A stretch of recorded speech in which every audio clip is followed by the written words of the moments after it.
Hello guys, welcome to Ramta Solutions. Welcome to your Differentiation Calculus exam prep series.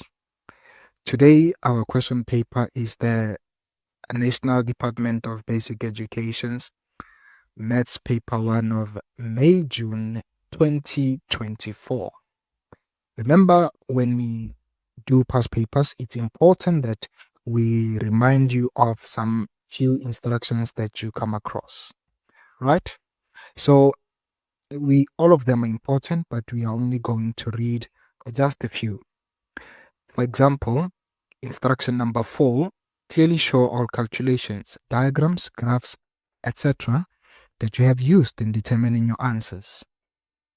Instruction number 5, answers only will not necessarily be awarded full marks. Instruction number 7, if necessary, round off answers to 2 decimal places unless stated otherwise, especially the final answer. So what we can tell you is this: in the middle of your calculations, do not round off to 2 decimal places. If you happen to round off, maybe round off to about 4, but only your final step should be rounded off to 2 decimal places. Okay, and instruction number 9, an information sheet with formulas is included at the end of the question paper in case you forget your formulas. Instruction number 10, which is very important, write neatly and legibly. In as much as we work on getting our distinctions, let's also work on ensuring that our work is neat and legible. Right, so let's get into the work. This is differentiation calculus. So it's normally question 8, 9, 10. So let's see. Okay, here it was question 8. Let's go. So this here it's question 8. Let's see now. 8.1, determine f prime x from first principles if f of x is equal to 1 over x. So we will say f of x is equal to 1 over x, and therefore f of x plus h will be, where there's x, you put x plus h. Now, because this is first principles, remember the formula is f prime x is equal to the limit as h tends to 0 of f of x plus h minus f of x all over h. Now, what did we say? F of x plus h was? It was 1 over x plus h. And what did we say f of x was? It is given as 1 over x, and these are all over h. So further, when we simplify this, the limit as h tends to 0, remember, we cannot substitute the limit rather h as yet, because if we substitute h equals 0, we're going to get an undefined expression. So this simplifies to x minus, open brackets, x plus h all over x h times x plus h. Now I'm going to show you why I'm saying that. Okay, so remember we had, let me use a different color, we had 1 over x plus h minus 1 over x, and let me just put it in a bracket and say divided by h. So we know we can say this is 1 over x plus h, or let's just simplify this. Our our lowest common denominator here, or lowest common multiple rather, is x times x plus h. So this therefore will give us x minus, open bracket, x plus h all over x times x plus h. All right, and this, as you can see, is division, so we will say it is 1 over h. All right, hence it is what we said here. Do you guys see it? Hence it is what we said there. All right, numerator times numerator, denominator times denominator. Happy? Good. Now let's proceed. Proceeding, we then say the limit as h tends to 0 of x minus x, so we will be left with minus h all over xh times x plus h. Again, you can see the h's are cancelling. Therefore, this says proceeding, the limit as h tends to 0 will be minus 1 over x times x plus h. In this step, we can substitute where there's h, we can put 0. Why? Because if we do, we will not get a denominator of 0. So let's see. When you substitute h equals 0, you can drop the limit. So we'll have x open bracket, x plus 0. Okay. And what is this? This is minus 1 over x squared. Now this is your answer. Okay. This is your answer. Remember, guys, this question is 15 marks. So you must spend 15 minutes at most. Okay. If maybe you want to, if you will be delayed, spend 3 more minutes. So if they say 18 at most. Okay, good. Now let's proceed. So question 8.2 says determine 8.2.1 d root 4x to the 6 plus square root of 2 times x squared. So what is this? Before you proceed or before you differentiate, make sure you simplify whatever that is inside the brackets. So this will be d dx of, this looks like it'll be 2x to the 3 plus square root of 2 times x squared. If you're wondering how we got that, I will show you. Square root of 4x to the 6 is similar to saying square root of 4 times square root of 4 times 6, and separated it'll be square root of 4 times square root of x to the 6. Square root of 4 is 2, and then x to the 6 is similar to saying x3. Why do we say x to the 3? This is because square root is similar to saying power half. Okay, it's similar to saying power half, and it's 6 times half is 3. Happy? Perfect. Now we have simplified this, we can proceed and differentiate. This will be 2 times 3 x to the 3 minus 1 plus 2 times 2 times x to the power 2 minus 1. Our answer is simply 2 times 3 is 6x squared plus 2 root 2 multiplied by x. Remember, this step is not really important. It was just to assist those who might be struggling with differentiation. Okay. All right. Perfect. So to add on this, this is the 3 and this is the 2. Okay. Good. Now let's go to 8.1.2, rather 8.2.2. They say we must determine g prime x if we are given g of x, which is equal to 3x to the 4 minus 4x squared plus 6 all over x squared. Okay. Now this will be everything divided by every term in the numerator divided by the denominator. So it'll be 3x squared minus 4 plus 6 over x squared is similar to saying 6x to the minus 2. Are you guys happy with that? Remember, every term of the numerator is divided by the denominator. Okay. 3x to the 4 divided by x squared will be 3x to the 2. Negative 4x squared divided by x squared will be negative 4.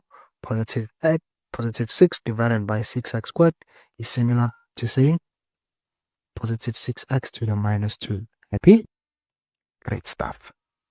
Now we have simplified this. We can proceed and now find our derivative. G prime x will be, remember how I like doing this? It'll be 3 drop the 2. It'll be x power minus 1. And this is a constant, ignore it. Plus 6 drop the power, which is minus 2. Then it will be the power minus 1. Therefore, your answer is simply 3 times 2 is 6, 2 minus 1 is 1, 6 times negative 2 is minus 12, 3 negative 2 minus 1 is negative 3. And this is your answer. Okay, so these are your 3 marks. Now, let's get to 8.3. 8.3 is my favorite question in this particular question. The equation of a tangent to f prime x is equal to the equation of a tangent to f of x equals 3x squared plus bx plus c at x is equal to 1 is given by y equal 9x plus 9. So this is what? This is the tangent, and this is the graph with at which this graph becomes a at which this line becomes a tangent. So for example, this is a parabola. So you have something like this. Okay, you have something like this. I'm seeing something like this. Okay, so this is your y equals whatever, and this is your f. Now the question says determine the values of b and c. You are given the point here. They say it is x equals 1. So you can find the y value, right? So so I want to begin by saying y value at point of intersection. So this is me. I'm letting the marker know what I'm trying to do. I will say y equals 9. What is the x value? It is 1 minus 9. What is it? It is 0. All right. Therefore, the point of intersection. All right. The point of intersection will be 1 and 0. All right. It is 1 and 0. So now let's get gradient at a point. So gradient at a point, you still remember what your point is, 1 and 0, right? It'll be y, it'll be f prime x. What is it? F prime x will be it'll be 6x squared plus b. Okay? Now remember, we are looking up at the gradient at which point? At x equals y. And what is the value of that gradient? The value of that gradient, here is it. It is the gradient of the tangent, which is coefficient of x. It is 9. Okay? So what is this? F prime 1. It therefore means on f of x, where there's x, you put 1. Let's go.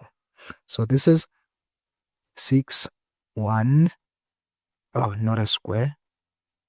Okay, not a square.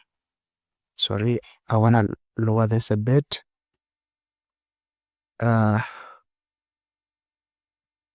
Oops. Okay, thank you.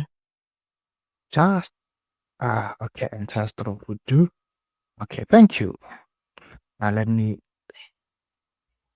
okay, perfect.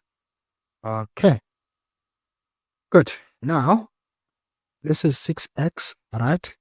Plus b equals 9. All right, this is 6x plus b equals 9. Happy? We good, right? Good. So now we have b equals 3, isn't it? We have b equals 3. Happy? Great. Now what do we say? Remember, we got the point. The point was minus 1 and 0. All right.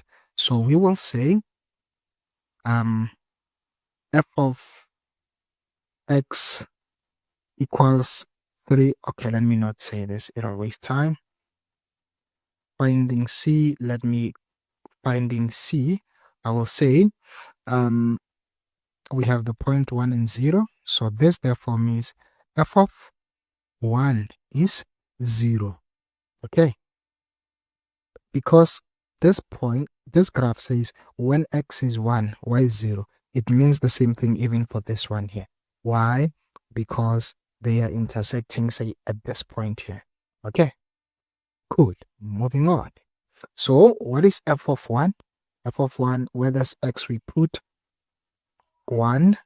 We said the value of b was 3. The value of b was 3. And we said x was 1. We don't know what the value of c is. And what is this? This is 0. Alright? So this is 3 plus 3 plus c equals 0. Therefore, c equals negative 6. Okay? C equals negative 6.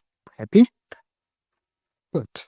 Now, we were done in 15 minutes. Remember, we started at, say, 2 minutes because we were yada-yadding. Right?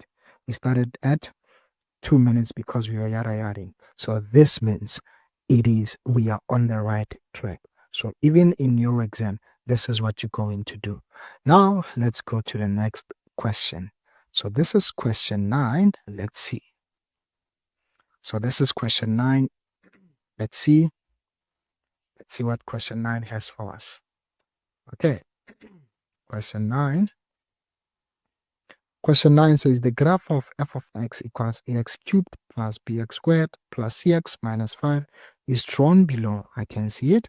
E with coordinates minus 1 and 0 and G with coordinates 5 and 0 are the x-intercepts of f. 9.1. Show that a is equal to 1, b is equal to minus 3, and c is equal to negative 9. So what is happening with this one? Because we are given x-intercepts, we will simply say f of x is equal to a multiplied by, and be careful guys, one of the x-intercepts here is also a turning point, so it is a repeating root. It is x equals minus 1, so this will become x minus 1, so it becomes x plus 1. But because it's a repeating root, it will be squared.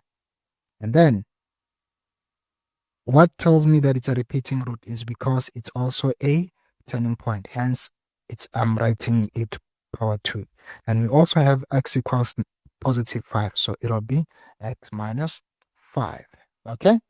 Now, when you look at this equation, you are given the y-intercept. The y-intercept here is given to you as x equals, rather at 0 and, it is given as 0 and negative 5. That is your y-intercept. Okay, so we're going to substitute the point 0 and minus 5. I repeat, when you look at this equation, you can see that the constant here is given, and this is your y-intercept. So where there's x, we will put 0. When there's y, we will put negative 5. So negative 5 equals a into negative 5. 0 plus 1 all square, and then 0 minus 5. And then 0 minus 5. Okay? So what is this? This is minus 5 equals minus 5 AI.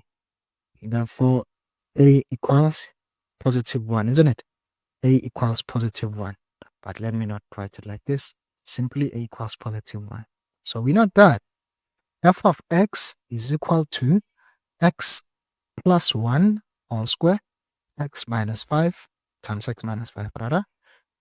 So this then becomes, this part, we know it is x squared plus 2x plus 1 multiplied by x minus 5.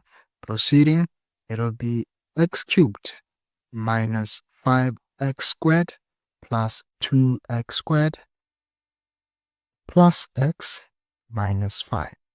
So what is this? X cubed. Oh, I think I missed something. So, yes, I missed it. Minus 10x. So we said x squared times x is x cubed. And then x squared times minus 5 is minus 5x squared. Positive 2x times x is positive 2x squared. Positive 2x times 5 is minus 10x. And then x times 1 is x. 1 times minus 5 is minus 5. Okay, that's better. So this becomes x cubed minus 3x squared minus 9x minus 5. Indeed, a equals 1 B equals -3, C equals -9, isn't it? And we got it. Here's B and C. So we are sorted. We were able to prove this. Happy? Great. Remember, for this particular question, we need to spend 13 minutes on it. Let's go.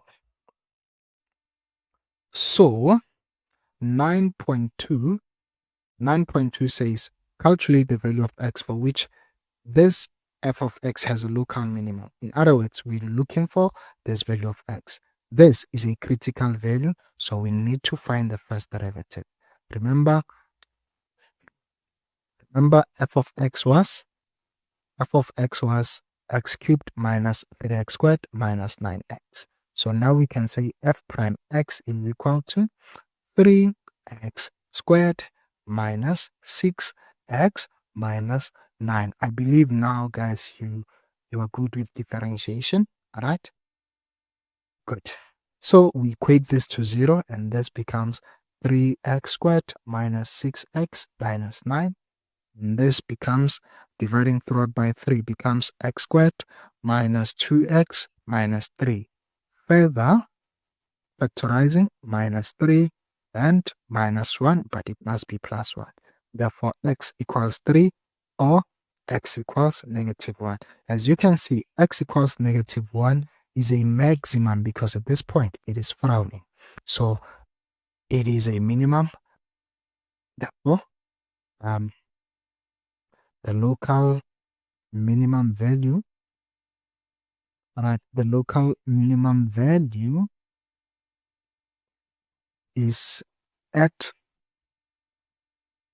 x equals 3. Happy? Great. Good. Okay. Okay. Good. Now, 9.3 says, use the graph to determine the values of x for which f prime x times f of x is greater or equal to 0. Already you have said what f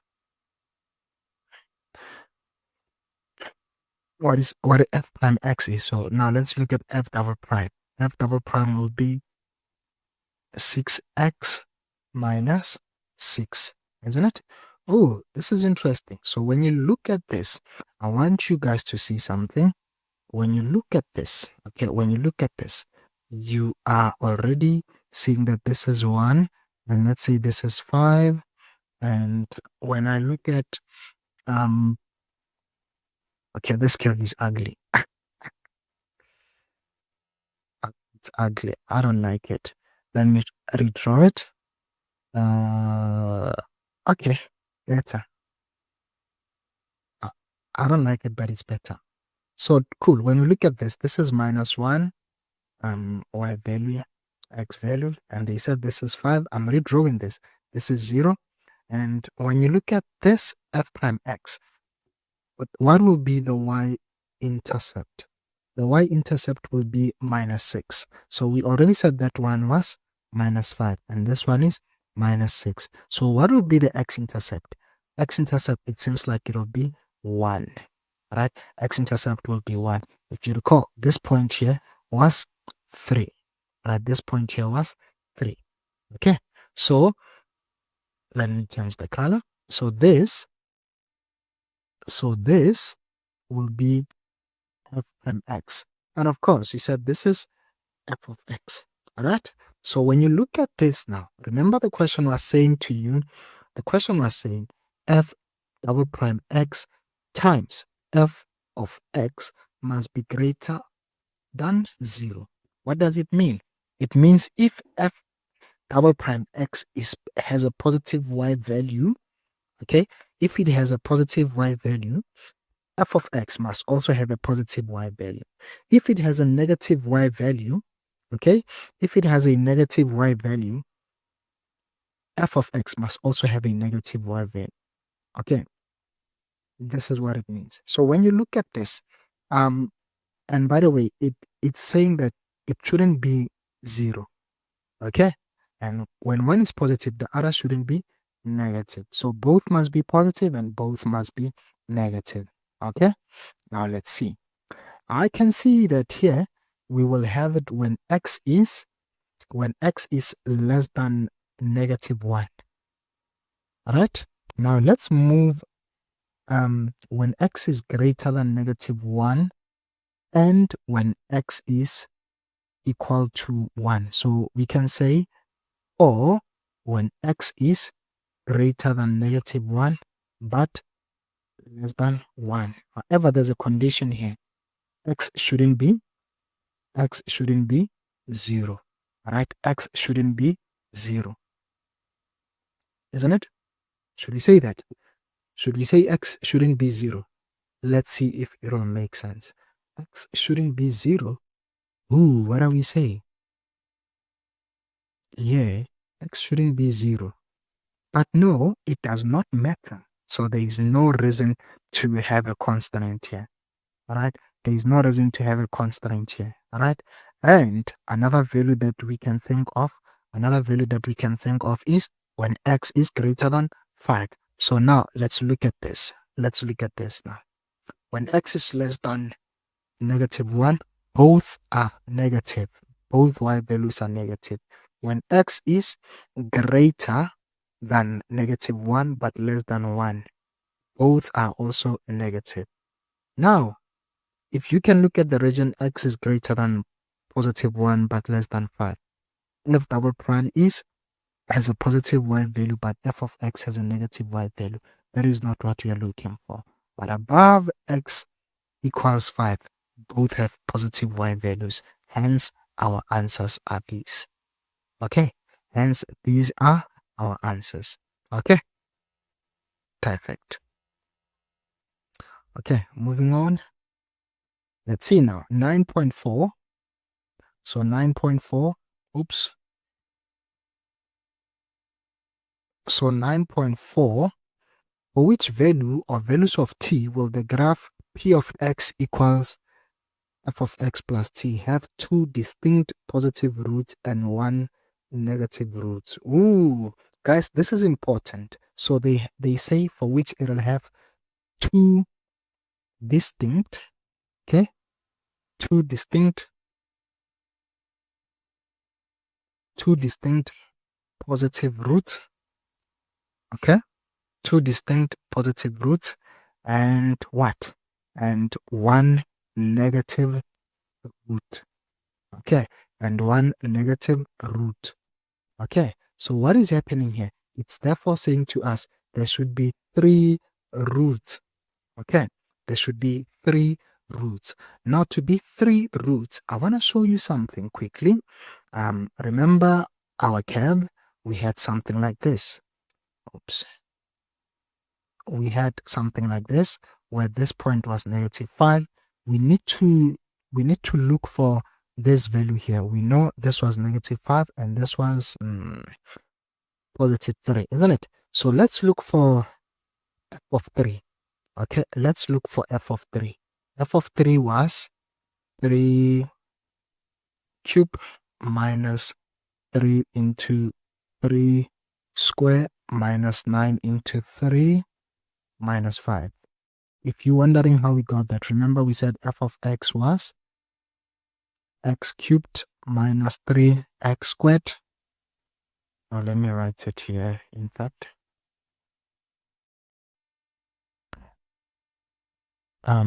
We said f of x was x cubed minus 3x squared minus 9x minus 5, right? So what do we get? 27 minus 27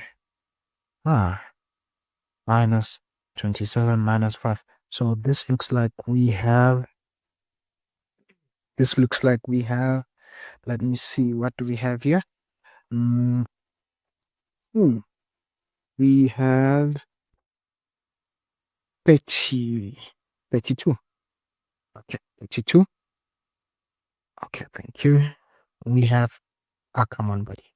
We have 30. We have 32. Okay, so this value here is not 32 but negative 32. Negative 32. So this value here is negative 32. All right, so the point here is 3 and negative 32. Okay, so the question is say would we have three roots, two positive and one negative? So this will be, I want you guys to see it in this way. If you can push this point 5 units, rather this graph, if you can push it 5 units up, I'm gonna show you using the graph that I have. If you can push it using 5 units up, it might work. So I'm expecting that value of t should be greater than, I want it to be greater than 5 but less than 32. Okay, but less than 32. Okay, I'm gonna show you indeed that we can have two positive roots and one negative root. Let me show you. So I'm gonna take, say, a value like t equals 6. I want to remind you, we are basically saying p of x is x cubed minus 3x squared minus 9x minus 5 plus t. Okay, so I'm going to vary.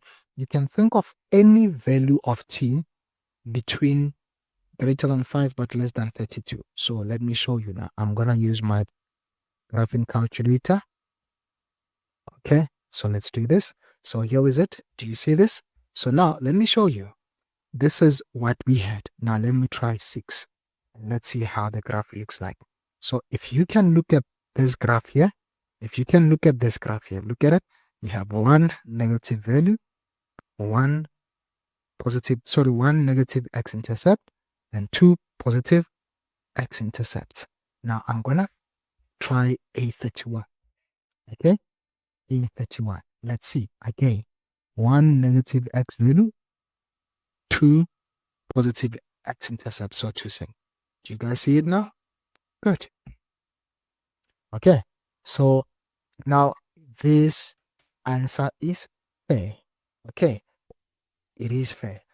It was tempting, guys, to say, oh, so t must be greater than 0 and less than 32. It was very tempting, but that was not gonna be the correct answer. With this, it's very correct. If you don't maybe trust that, remember, you're normally taught to say hold a ruler and see when you're gonna have three values. If you hold a ruler, say you hold your ruler like this. All right, if you hold your ruler like this from this line here at 3 negative 32 until the x-intercept, this is where you're like, I see three roots, but that's not what the question is asking you, right? That's not what the question is asking you. So you have to be careful. Okay, you have to be careful. So indeed, for you to have one positive, one negative, and two positive, you can look at it in this way. Check this out. Do you see this? Do you see this? Look at this. If you go below this value here, this is when you have them. So don't say negative 5, but rather positive 5 and positive 32. Okay? Good, good, good. All right, guys. Now let's try question 10. It's also my favorite question for this examination. Normally, calculus are like that 8.3 and your question 10. The graphs are, for me, they are boring, but they are fun. Okay. But I'm saying you should be getting full marks then. So let's see with this one. where is it? EHGF is a rectangle. I see it. HE, HE is produced x square centimeters to n. Oh, okay. X centimeters to n. Okay.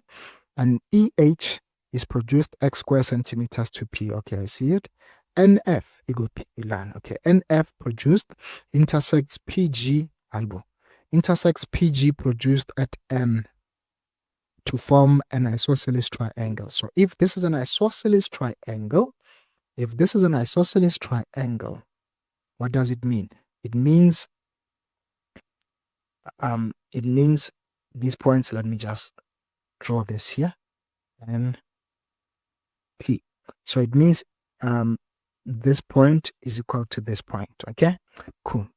Now then let's see triangle MNP with NM. Where is it? Okay, with NM equals MP. That's what they said. And then D lies on NP. Okay, this is D and MD. Aha, and MD is perpendicular. Okay, cool, buddy. MD is perpendicular. Let me draw those guys. Okay, so E H G F. Okay, cool. So they say this one is x squared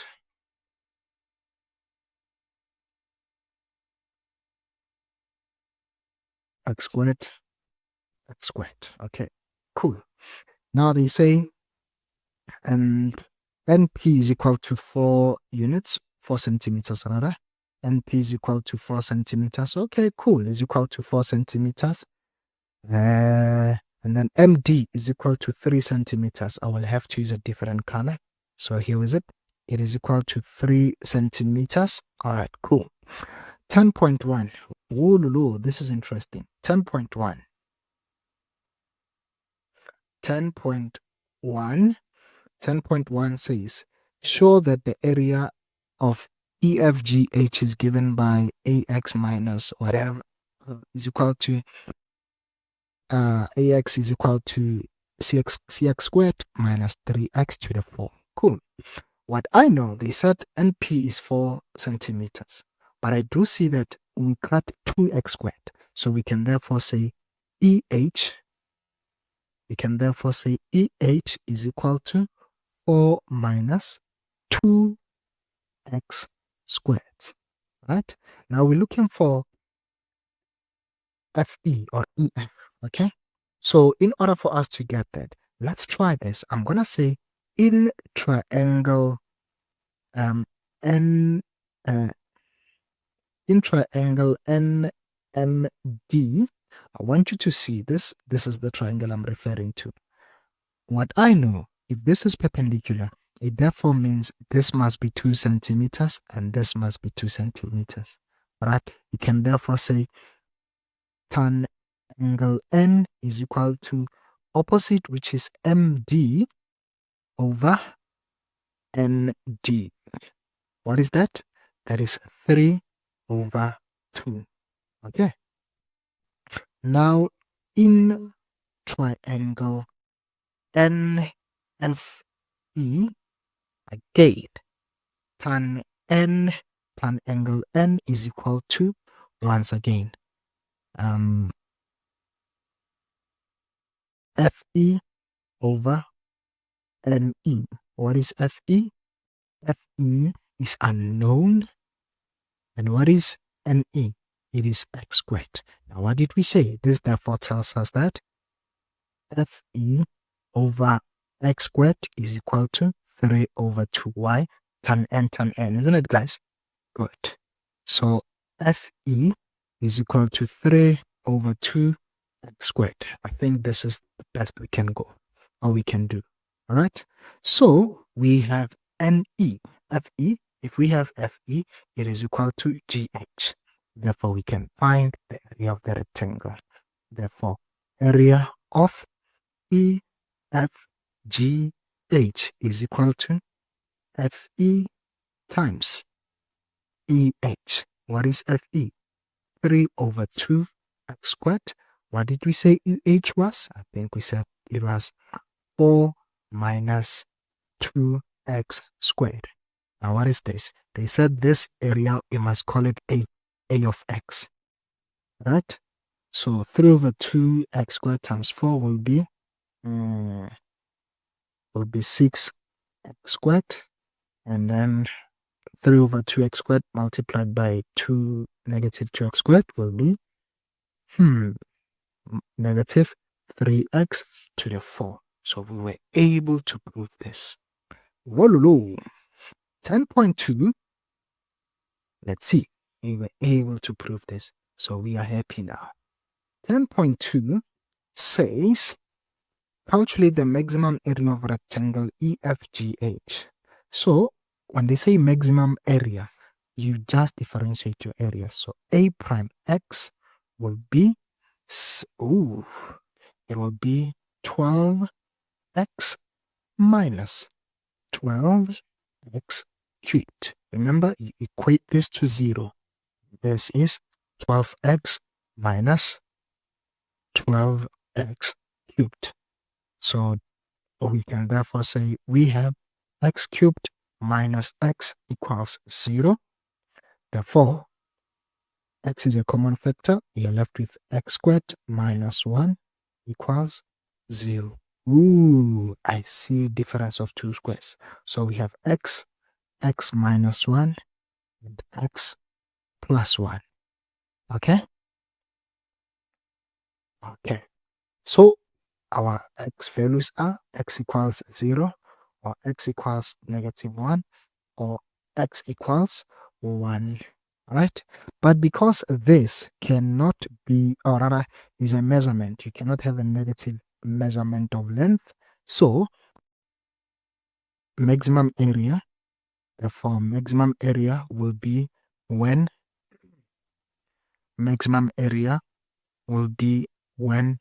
a is equal to, x is equal to 1.